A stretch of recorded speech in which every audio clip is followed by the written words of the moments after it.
नमस्कार आदरणीय दिदी बहिनी तथा दाजुभाइहरू, देशभर भारी वर्षा भइरहेको छ। जल तथा मौसम विज्ञान विभागका अनुसार अझै 2 दिन निरन्तर वर्षा हुने सम्भावना छ। हामी बाढी, पहिरो, डुबान र कटानको उच्च जोखिममा छौं र जोखिमको परिस्थिति बढ्ने क्रममा छ। हाल नदी नालाहरूको बहाव उच्च सतर्कताको तहमा छ र निरन्तर वर्षाका कारण खतराको तहमा जान सक्ने सम्भावना अधिक छ। धेरै स्थानमा पहिरोको जोखिम पनि उत्तिकै छ। यो चुनौतीपूर्ण समयमा म सबै नागरिकहरूलाई आश्वस्त पार्न चाहन्छु कि सरकारी निकायहरू उद्धार र राहतका लागि प्रतिकूल प्राकृतिक परिस्थितिका बावजुद उच्च मनोबलका साथ पूर्ण तयारीको अवस्थामा छन्।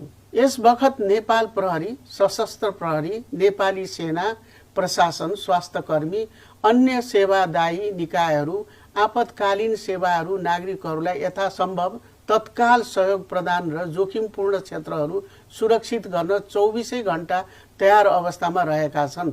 हामीले सबै उपलब्ध स्रोतहरू परिचालन गरेका छौं र सबै आम नागरिक, राष्ट्रिय र स्थानीय निकायहरूसँग मिलेर काम गरिरहेका छौं। हामी महत्त्वपूर्ण राजमार्ग तथा अन्य अत्यावश्यक पूर्वाधारको सक्रिय रूपमा निगरानी गरिरहेका छौं र अवस्थाले अनुमति दिने बित्तिकै सडक मार्गहरू पुनः खोल्नलाई प्राथमिकता दिनेछौं। हाम्रा टोलीहरूले काम गरिरहेको बेला म सबैलाई प्रत्यक्ष अपिल गर्दछु, तपाईँ जहाँ जुन अवस्थामा हुनुहुन्छ सुरक्षित रहनुस् र अरूलाई पनि सुरक्षित रहन प्रेरित गर्नुस्। अत्यावश्यक नभएसम्म यात्रा नगर्नुहोस्। बाढीको पानीमा वा पहिरोमा गाडी नचलाउनुहोस् वा आवत जावत नगर्नुहोस्।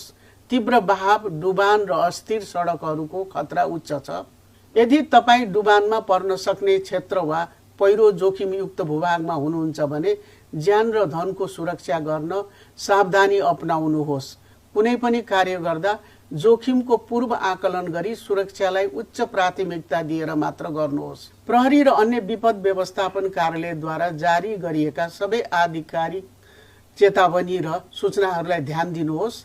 तपाईहरूको सुरक्षा नै हाम्रो सर्वोपरि चिन्ता हो। आवश्यक सहयोग लिन अप्ठ्यारो नमान्नुहोस्। सम्भाव्य विपदको जोखिमको आकलन गर्दै सरकारले मिति 2082, 6, 19 र 20 गते देशभर सार्वजनिक बिदा दिने निर्णय गरेको छ। हामी तपाईहरूको चिन्ता र कठिनाइलाई बुझ्छौं। म प्रश्न पार्न चाहन्छु, तपाईँ यसमा एक्लो हुनुहुन्न। राज्यका सम्पूर्ण स्रोतहरू आज तपाईहरूसँग छन्। हामी यो जोखिमलाई मिलेर पार गर्नेछौं। हामी नियमित